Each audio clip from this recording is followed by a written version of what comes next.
सरकार क्षमा पूर्वक से कहा। कथा विरक्ति के लिए नहीं है, कथा भगवत चरण में अनुरक्ति के लिए है, अनुराग जन्म कराने के लिए कथा है? जगिए जगिए माई बाप है।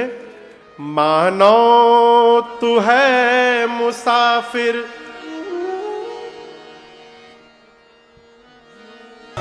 वो भी अजब निराला। मानो तू है मुसाफिर, दुनिया है धर्मशाला। मानो तू है मुसाफिर, दुनिया है संसार क्या है सपना, वो भी अजब निराला। मानो तू है मुसाफिर, दुनिया है धर्मशाला। मानो तू है मुसाफिर, दुनिया है धर्मशाला। संसार क्या है सपना, वो भी अजब निराला। संसार क्या है सपना, वो भी अजब निराला।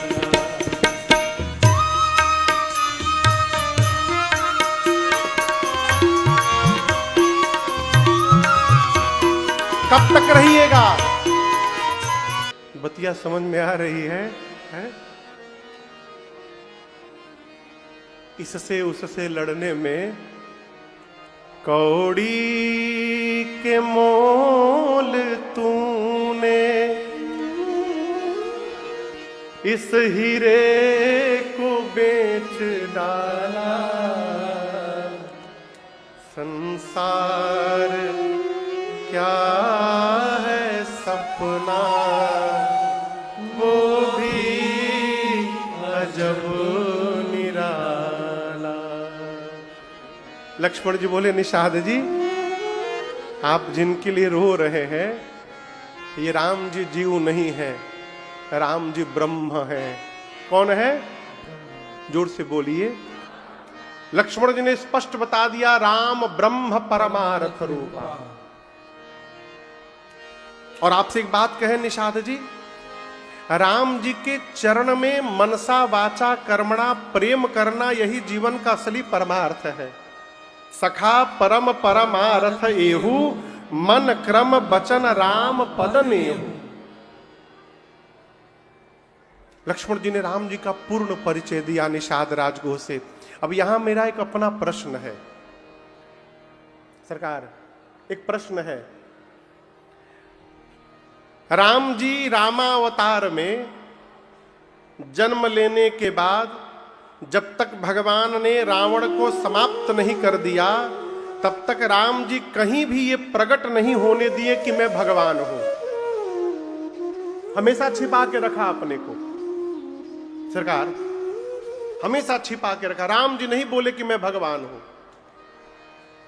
वापस राजा बनने के बाद पुर्जनोपाख्यान में भले राम जी ने कहा, लेकिन जब तक रावण को नहीं मारा राम जी ने, तब तक भगवान नहीं प्रकट होने दिए कि मैं ब्रह्म हूं, मैं भगवान हूं। जिस बात को स्वामी छिपा के रखा है, क्या सेवक का यह कर्तव्य है उस बात को समाज में उजागर कर देना है? राम जी छिपा के रखे कि किसी को पता ना चले कि मैं भगवान हूं। कौशल्या मैया को राम जी ने 2 बार जब विराट रूप का दर्शन कराया, तो दर्शन कराने के बाद तुरंत राम जी बोले, यह जनिकता हूं कहसी सुनु माई। माई जो दिखाया हूं किसी से बताइएगा मत, राम जी मना कर दिए। तो जिस स्वरूप को राम जी छिपा करके बैठे हैं, लक्ष्मण जी को क्या पड़ी थी वो स्वरूप निषाद जी को बताने की? आज क्यों बता दिए? प्रश्न है ना? तो यहां एक भाव आया, मन में निवेदन करूं। ऐसा प्रतीत हो रहा है कि लक्ष्मण जी बोले नहीं हैं, उर प्रेरक रघुवंश विभूषण। ये राम जी ने प्रेरित करके लक्ष्मण जी के मुख से निकलवा दिया आज। क्यों? आप दर्शन करिए। बात कही जाती है किसी और को, समझ में आ जाती है किसी और को। लक्ष्मण जी राम जी का परिचय निषाद राजगुह से दे रहे हैं कि राम जी जो सोए हैं ये जीव नहीं ब्रह्म है, इनके चरण में प्रेम करना जीवन का असली परमार्थ है, बताया गया निषाद राजगुह को। लेकिन समझ में आया बगल में पहरा दे रहे केवट भैया को। राम जी केवट जी तक ये बात पहुंचाना चाहते हैं कि ये जो लेटे हुए हैं ये जीव नहीं है, ब्रह्म है। क्यों केवट जी के समझ में आया, निषाद जी के समझ में नहीं आया? इसलिए आया क्योंकि जो काम केवट जी ने किया वो काम निषाद राजगुह भी कर सकते थे। देखिए, जानना अलग पक्ष है, जान करके उसको मान लेना ये बिल्कुल अलग पक्ष है।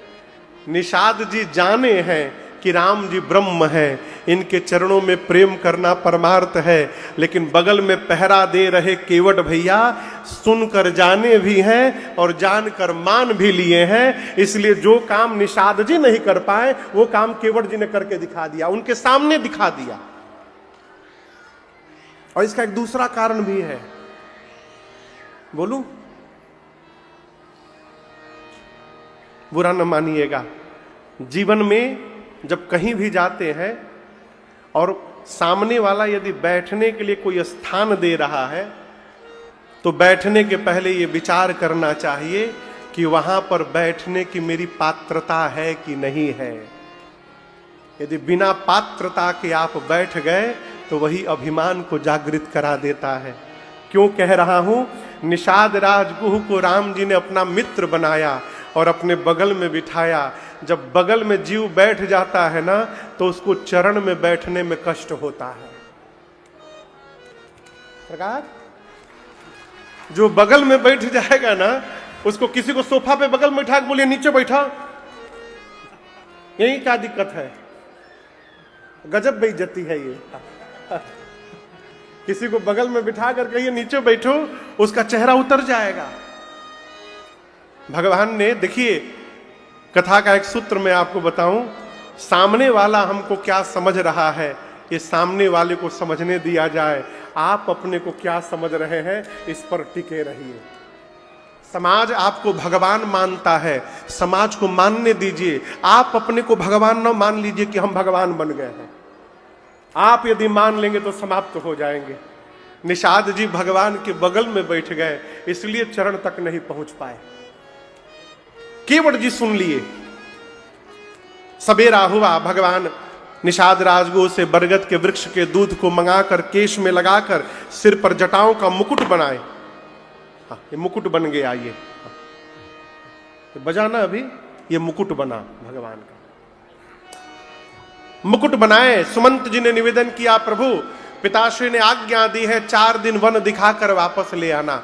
राम जी ने सत्य की दुहाई देकर मना किया, बरबस राम सुमंत पठाए। सीता जी ने भी मना किया और भगवान ने सुमंत जी को बरबस अयोध्या वापस भेजा।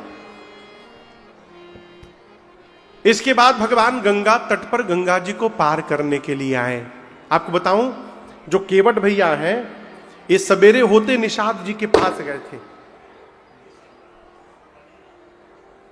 निषाद जी के पास गए थे और जाकर बोले, प्रभु मैं आपसे कुछ मांगने आया हूं। निषाद राजगुह बोले, मांगो, क्या चाहिए? केवट जी बोले, मैं चाहता हूं कि राम जी मेरी नाव पर बैठकर गंगा के उस पार जाएं, इसलिए आप पूरे नगर में डुगडुगी बजवा दीजिए कि मुझे छोड़कर दूसरा कोई नाविक आज गंगा तट पर न जाए। निषाद राजगुह को पता नहीं कि इनके मन में का चल रहा है। बोले, ठीक है, यही बात है, अभी बजवा देता हूं। पूरे नगर में डुगडुगी बज गई। कोई मल्लाह आज नहीं जाएगा गंगा किनारे इनको छोड़कर।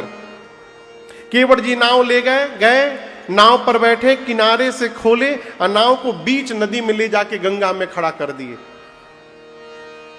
सोचे यदि किनारे रखूंगा और राम जी आकर सीधे पहले नावे पर चढ़ जाएं और उसके बाद बोले केवट ले चलो, तब क्या करूंगा? इसलिए आउट ऑफ रीच रखो इनके। बीच गंगा में जाकर नाव को खड़ा कर दिया केवट भैया ने। राम जी, लक्ष्मण जी, सीता जी, निषाद राजगुह पहुंचे गंगा के तट पर गंगा को पार करने। यहां एक प्रश्न है, सेवक और स्वामी राम जी और लक्ष्मण जी में स्वामी कौन है? जोर से बोलिए।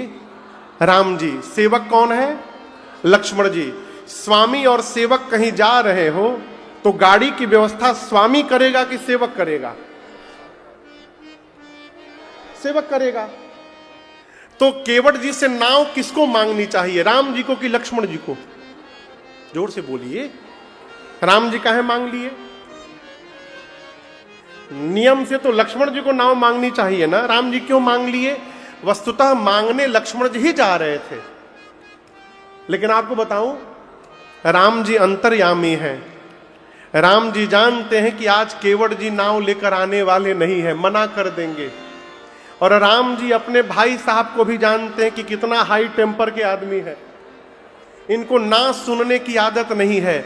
यदि ये मांगने गए और केवट ने ना कह दिया तो तुरंत बाण चला के केवट को मार डालेंगे। भगवान सोचे भगत को बचाना है आज, इसलिए राम जी ने लक्ष्मण जी से कहा, भाई साहब आप देखिए मैनेजमेंट कैसे किया जाता है, आप सीखिए पहले। लक्ष्मण जी बोले, जो आज्ञा प्रभु।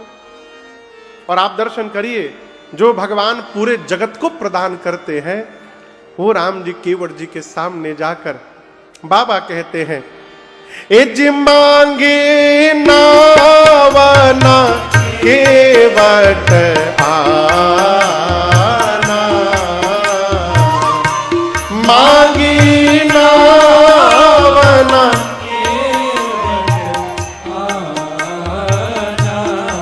ऊपर से कहे तुम्हारा मरम मैं जाना,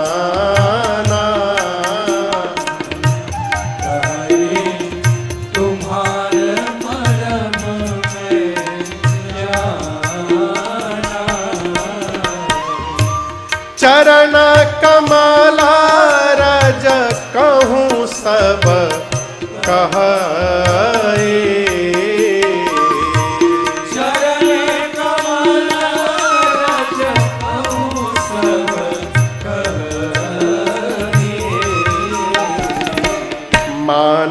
सकरनी मोरे कछुआ है,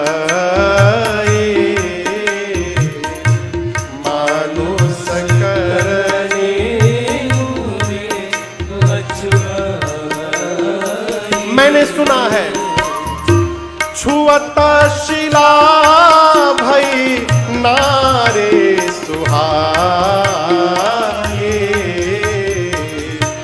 छुअता शिला भई नारे सुहाए,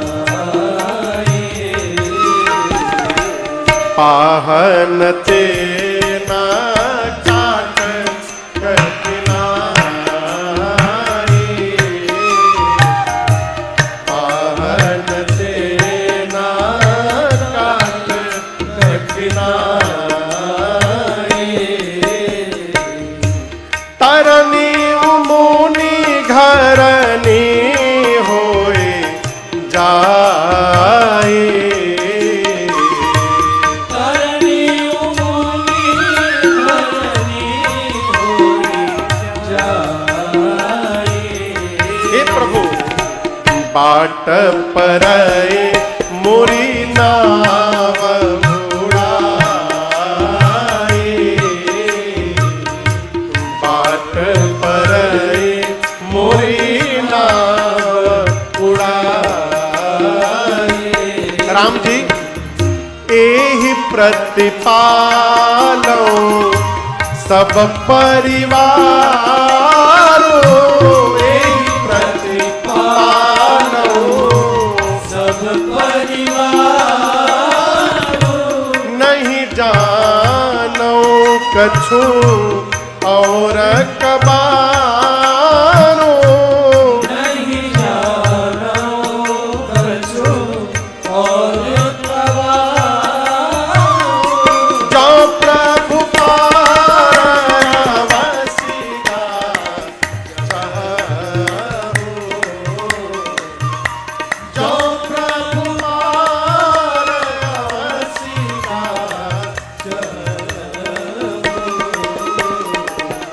चाहो।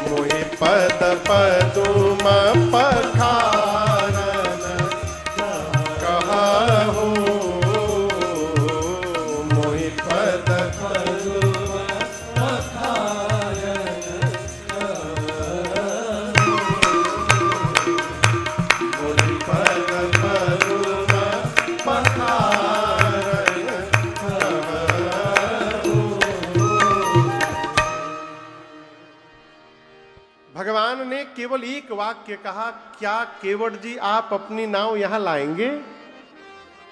आप दर्शन करिए, मांगी नाव। केवट जी क्या किए? न केवट आना। केवल मना नहीं किए, मना करने के बाद बोले का, कही तुम्हारा मरम मैं जान। केवट जी बोले हम आपका मरम जानते हैं, इसलिए नाव हम लाने वाले नहीं है। किसी भी व्यक्ति के सामने आप जाकर ऐसे ही रैंडमली खड़े हो जाइए और बोलिए हम सब जानते हैं बता देंगे, हम सब जानते हैं बता देंगे, वो आदमी 10 मिनट के लिए टेंशन में आ जाएगा, न जाने क्या जानता है, क्या बता देगा। केवट जी बोले हम आपका सब मरम जानते हैं, हम नाव लाएंगे नहीं। लक्ष्मण जी बोले प्रभु जन्म से आपके साथ मैं लगा हुआ हूं, परंतु आज तक मैं आपके मर्म को नहीं जान पाया। ब्रह्मा विष्णु महेश तेऊ न जानई मर्म तुम्हारा है। और ये अभी अभी आए केवट जी कही रहे हैं कि ये आपका मर्म जानते हैं, ये कैसे हो गया? राम जी बोले कि आप ही पूछो कैसे इनको पता चल गया, क्या मर्म जान गए ये? राम जी बोले कि लक्ष्मण जी बोले कौन सा मर्म जानते हो? केवट जी बोले वही मर्म जानता हूं जो आप नहीं जानते हैं, वही जानता हूं जो आप नहीं जानते हैं। लक्ष्मण जी बोले वही तो पूछ रहा हूं, कौन सा मर्म जानते हो? केवट जी बोले कि मैं जानता हूं ये राम जी कौन है। लक्ष्मण जी बोले क्या जानते हो? केवट भैया बोले देखिए लक्ष्मण जी, ये नाव चलाना ना हमारा खानदानी काम है। मैं नाव चलाता हूं सरकार, मेरे बाबूजी भी नाव चलाते थे, बाबूजी के पहले हमारे बाबा भी नाव चलाते थे। आज भी मैं नित्य सैकड़ों लोगों को इस पार से उस पार लाता हूं, ले जाता हूं। लेकिन आपसे एक बात कहूं लक्ष्मण जी, आज पहली बार राम जी ने जिस प्रकार से नाव मुझसे मांगी है, इस प्रकार आज तक किसी ने मेरे से नाव नहीं मांगी। लक्ष्मण बोले इसमें क्या विशेष बात है? नाव मांगे तुम तो, यही तो बात है जो आप नहीं जानते हैं। केवट जी बोले आज तक जो आया मुझे आदेश देता रहा, ऐ केवट नाव लेकर यहां पर आओ। जो भी आया क्या दिया? आदेश दिया। हम आदेश उसको देते हैं जिसको हम अपना नौकर मानते हैं, अपना सेवक मानते हैं। आज्ञा देते हैं नाव लेकर आओ यहां पर, गाड़ी लेकर आओ यहां पर। लक्ष्मण जी आज तक जो भी आया ना मुझे आदेश देता रहा। पहली बार कोई आया है जिन्होंने आदेश नहीं दिया है, इन्होंने निवेदन किया है, क्या केवट जी आप अपनी नाव यहां लेकर के आएंगे? और हम निवेदन उससे करते हैं जब हम ये जानते हैं कि जो वस्तु मांगी जा रही है वो वस्तु हमारी नहीं, सामने वाले की है। लक्ष्मण जी आज तक जो भी आया मुझे नौकर बनाता रहा। मेरे जीवन में पहली बार कोई आया है जो मुझे इस नाव का मालिक बना रहा है। और सामने वाले को मालिक बनाना ये जगत के मालिक को छोड़कर दूसरा कोई नहीं कर सकता है। मैं जानता हूं कि कौन है ये, मैं जानता हूं। मैं लाने वाला नहीं हूं, मैं नहीं लाऊंगा। और एक बात बताऊं लक्ष्मण जी, आज राम जी गंगा जी को पार करने नहीं आए हैं। लक्ष्मण जी बोले नदी के किनारे खड़े हैं, नाव मांग रहे हैं, पार करने नहीं आए तो क्या करने आए हैं? केवट जी बोले पार करने आए हैं। लक्ष्मण बोले क्या बोल रहे हो? एक बार कहते हो पार करने नहीं आए हैं, फिर कहते हो पार करने आए हैं। केवट जी बोले वही बोल रहे हैं जो आप समझ नहीं पा रहे हैं। यही तो मर्म है। जेहि जग किया तिहू पगहू ते थोरा। आश्चर्य है सोई कृपाल केवट ही निहो। जिस भगवान ने 3 पग के भीतर 3 लोक 14 भुवन नाप दिया, वो भगवान एक नदी को पार करने के लिए नाव मांगेंगे? यही समझ रहे हैं आप? आज राम जी इस नदी को पार करने नहीं आए हैं, राम जी इस नदी और नाव को माध्यम बना करके इस केवट को पार करने के लिए आज यहां पर आए हैं। ये मर्म मैं जान गया हूं, मैं नहीं लेकर आऊंगा नाव, साफ मना कर दिया, नहीं लाऊंगा। भोजपुरी समझ में आएगी आप लोग को? नहीं भी आएगी तो हम गाएंगे। 6 दिन से हम रोक के रखे हैं, हम गा नहीं रहे हैं। छोटा सा पद है, जो पांव में धूल है ना, उसी धूल से अरे डर लागेला बड़ा डर। केवट जी बोले प्रभु मैंने सुना है आपके पांव में जो रजकण है वो कोई सामान्य रजकण नहीं है, ऐसे जादू है उनमें कि वो मनुष्य बना देते हैं। मानुष करनी मूरी कछु अहई, मैंने ऐसा सुना है। हम आप में दोष नहीं बता रहे हैं। गोस्वामी जी कवितावली में कहते हैं रावर दोष न पायन को पग धूरी को भूरी प्रभाव मान। ना आपका दोष ना आपके पांव का दोष, सब दोष किसका है? पांव के धूल का। पाहन ते बन बाहन काठ को कोमल है जल खाई रहा है।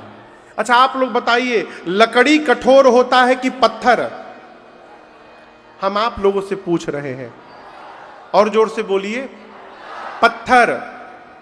केवट जी ने लक्ष्मण जी से पूछा लकड़ी कठोर की पत्थर? केवट जी जोर से बोले पत्थर। केवट जी बोले भाई साहब, यदि कठोर पत्थर स्त्री में बदल सकता है तो लकड़ी की नाव को स्त्री बनने में कितना टाइम लगेगा? है ऊपर से मेरी नाव दिन रात पानी में रहती है, पानी पी पी कर मेरी लकड़ी की नाव और मुलायम हो गई है। पत्थर को तो 1-2 मिनट टाइम भी लगा होगा, ये मेरी लकड़ी की नाव उस धूल को देखते स्त्री में बदल जाएगी। राम जी पहले आप क्लियर करिए, आप मेरा उद्धार करने आए हैं कि हमारी नाव का उद्धार करने आए हैं? मतलब आप चाहते हैं हम मल्लाह के मल्लाह रह जाएं, हमारी लकड़ी की नाव ब्राह्मणी बन जाए, यही करने आप आए हैं? हैं? सीधा सीधा कहता हूं,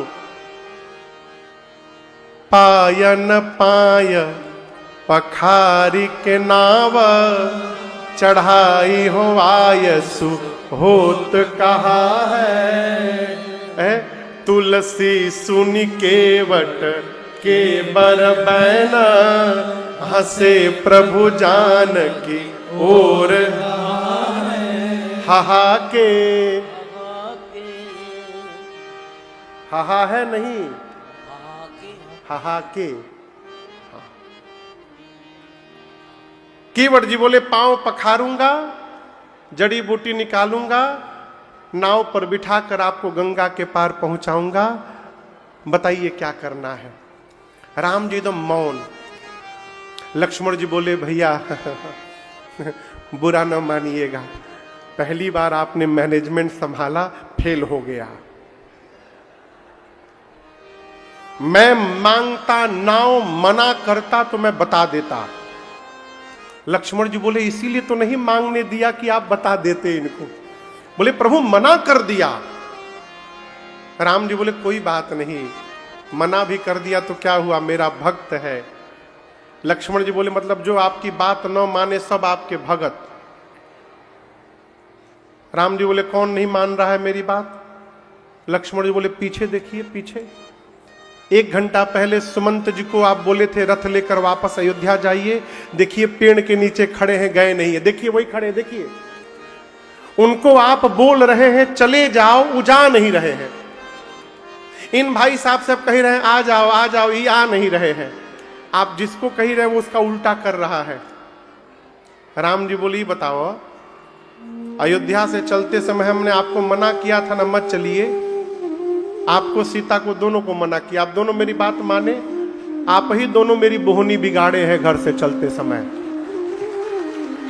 देखिए जो मिल रहा है कोई मेरी बात नहीं सुन रहा है।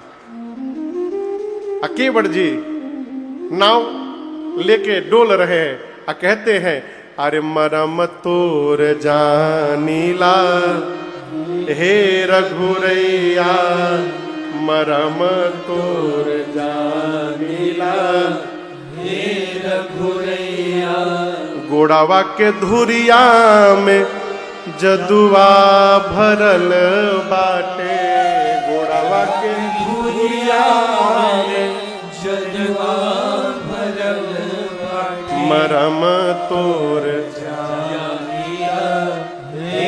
लक्ष्मण जी बोले, अरे कहां फंसे हुए हैं आप केवट जी? आप जो उदाहरण दे रहे हैं वो घटना एक बार घटी है, केवल एक बार। यदि राम जी के पांव के धूल में जादू होता तो बताइए, उसके बाद राम जी ने सैकड़ों पत्थरों पर पांव रखा। आज तक कोई दूसरा पत्थर स्त्री में बना? बोलिए बना? हम आपसे पूछ रहे हैं, नहीं बना। बोलिए नहीं बना। यदि पांव के धूल में जादू रहता तो दूसरा पत्थर बनता ना स्त्री? आज तक बना? नहीं बना। आपकी नाव कैसे बन जाएगी? कहां आप भी फंसे हुए पुरानी बात लेकर। केवट जी बोले, लक्ष्मण जी हम गंवार हैं, लेकिन इतने बड़े गंवार भी नहीं है। हम भी जानते हैं सारे पत्थर स्त्री में नहीं बदले, लेकिन हम आपसे पूछ रहे हैं, आप बताइए कौन सा पत्थर स्त्री में बदला, आप बताइए। अब लक्ष्मण जी फंस गए। केवट जी बोले, मैं बताता हूं। जिस पत्थर की ओर राम जी ने हाथ से इशारा किया था, पूछा मुनि शिला प्रभु दे, जिस पत्थर की ओर राम जी ने हाथ से इशारा किया था वो पत्थर स्त्री में परिवर्तित हो गया। आज किनारे से यहां से लेकर वहां तक सैकड़ों नाव लगी है, राम जी को किनारे वाली नाव नहीं दिखाई पड़ी। अब मेरी नाव बीच नदी में खड़ी दिखाई पड़ गई। आज राम जी आकर मेरी नाव को भी हाथ से इशारा करके बुलाए हैं। इसका मतलब इशारा हो गया है। खतरा आज भी मंडरा रहा है। अब मैं इतना बड़ा रिस्क लेने वाला नहीं हूं। पांव धुलवाइए, उसके बाद लेके जाऊंगा। केवट जी सुनकर लक्ष्मण जी राम जी से बोले, भैया मना कर दिया, क्या किया जाए? भगवान बोले, चुप रहो, देखो क्या क्या बोलता है। केवट जी हाथ जोड़कर बोले, प्रभु हम सत्य बताते हैं, हम बहुत गरीब हैं नाथ।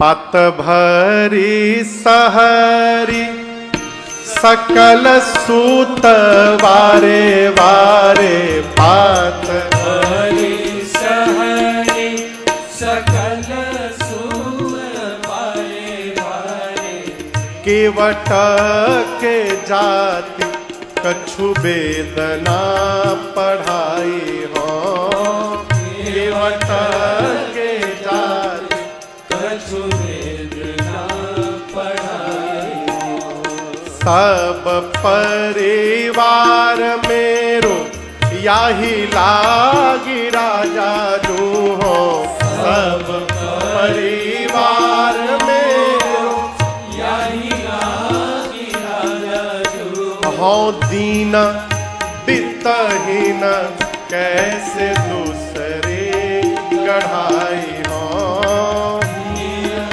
बितहीन कैसे दूसरे गढ़ाई हो।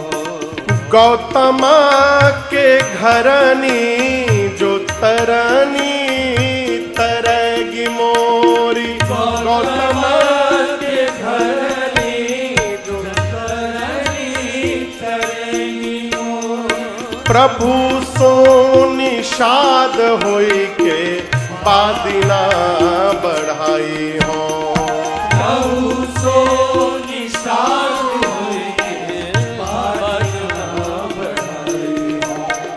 तुलसी के ईश राम रावरो सो साची कहो, तुलसी के ईश राम रावरो सो साची कहो, बिना पग धोए नाथ नवना चढ़ाई हो, बिना पग धोए नाथ नावना चढ़ाई हो, बिना पग धोए नाथ नावना चढ़ाई हो। केवट जी अपनी दीनता दिखाने लगे। कहे, नाथ घर में भोजन नहीं है, हमारे सब बच्चे छोटे छोटे हैं, नाव ही घर में रोजी रोटी का साधन है। आप ही कहिए नाव चली गई तो लड़का हमारे भूखों मर जाएंगे प्रभु।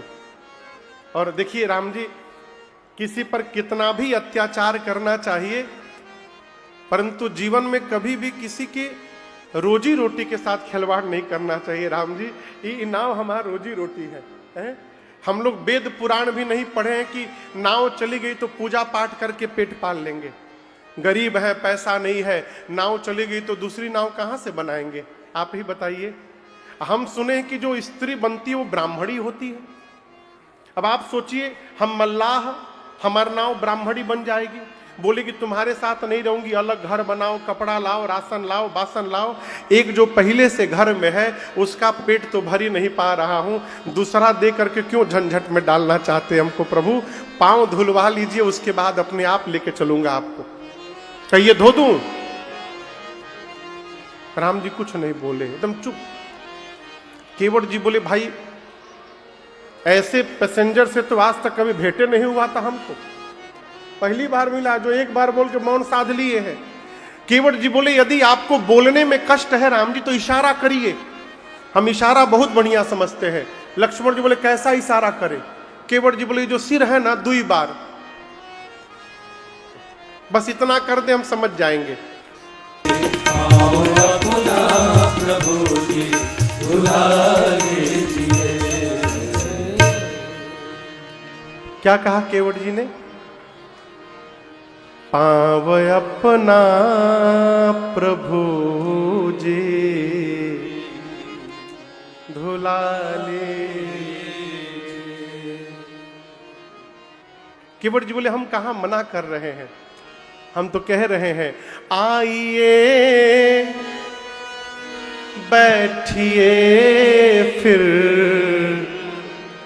सफर कीजिए। लेकिन उससे पहले पांव धुलवा के मेरे पर थोड़ी नजर कीजिए। केवट जी कहते प्रभु पूर्ण इतिहास मैं जानता आपका, मैं सब जानता हूं आपके बारे में, और ये भी एहसान मैं मानता आपका। जानते हैं राम जी हम आपको क्यों कह रहे हैं पांव धुलवाने के लिए? पांव आपका। राम जी मौन, बोल ही नहीं रहे राम जी। केवट जी बोले देखिए धुलवाना है कि नहीं धुलवाना है, हाँ ना बोलिए। यदि आप नहीं धुलवाना चाहते तो मेरे पास उसका भी उपाय है। लक्ष्मण जी बोले क्या उपाय है?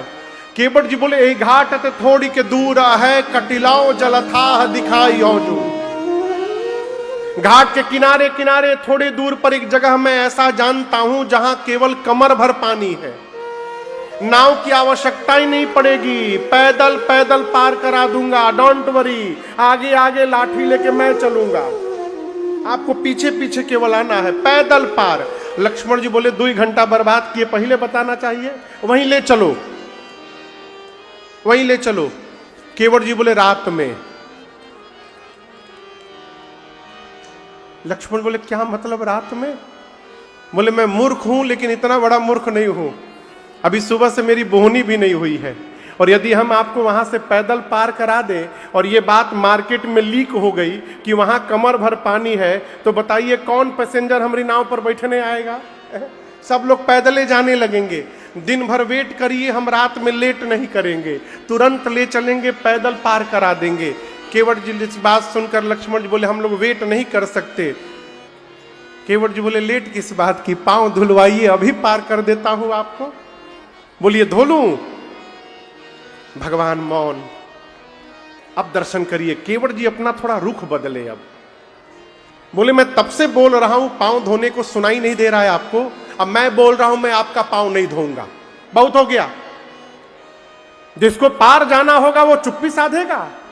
आपको पांव धुलवाना उलवाना नहीं, आपको पार कहीं नहीं जाना है, आप यूं ही चले आए हैं टाइम पास करने। और आप क्या समझते हैं मैं पांव धोऊंगा तभी आनंद होगा?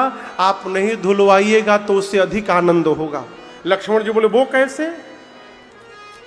केवट जी बोले पांव नहीं धुलवाएंगे तो मैं नाव पे पांव रखने नहीं दूंगा, नाव पे नहीं बैठेंगे तो गंगा के उस पार नहीं जाएंगे, उस पार नहीं जाएंगे तो राम जी यहीं रह जाएंगे, और जब राम जी यहीं रह जाएंगे तो नित्य दर्शन प्राप्त करता रहूंगा। इससे अधिक आनंद और जीवन में क्या होगा। ना धुलवाइए पांव, मत धुलवाइए। यदि आपको पार जाना है, जो प्रभु पार अवसिगा चाहो।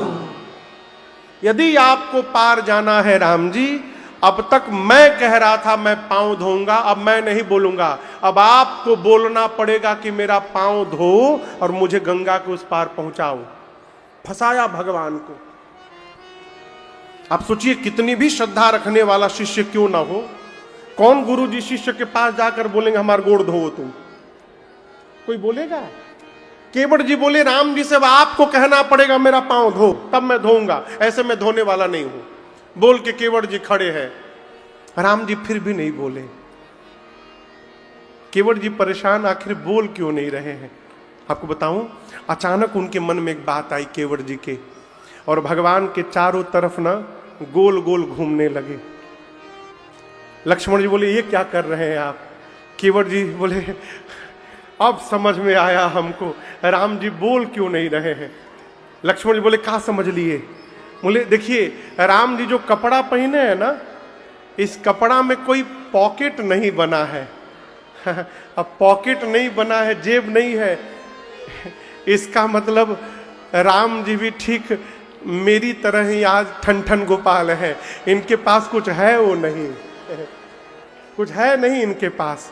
अब मैंने अपनी इतनी गरीबी सुना दी कि नाव चलेगी तो आप जो उतराई देंगे उसी से घर में भोजन जाएगा, इनके पास कुछ देने के लिए है ही नहीं, जेबें नहीं तो होगा कहां से।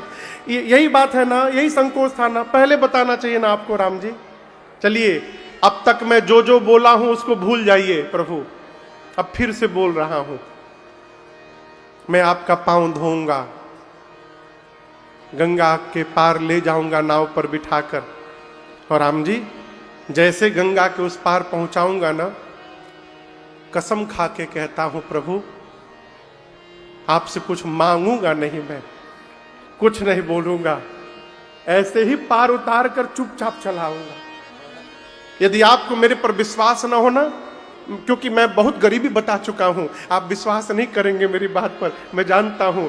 राम जी मैं आपके पूज्य पिताजी की सौगंध लेता हूं, मैं राम जी आपकी सौगंध लेता हूं, मैं कुछ मांगूंगा नहीं आपसे, ऐसे ही पार उतार के चलाऊंगा।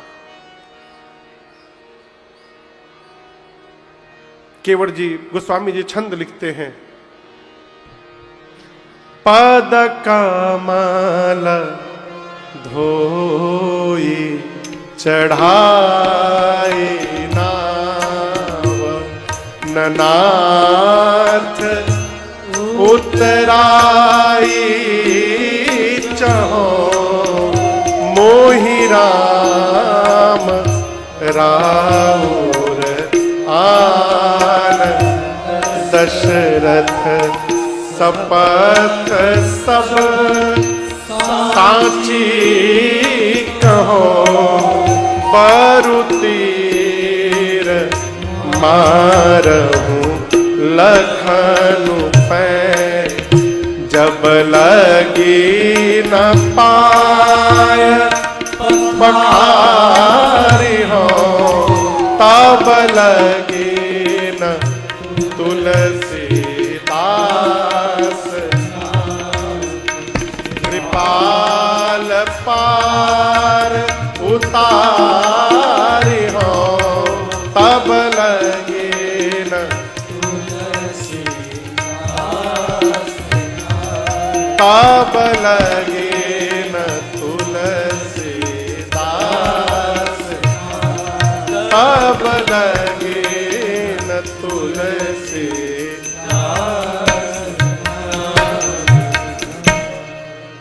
कृपाल पार उतारी हो।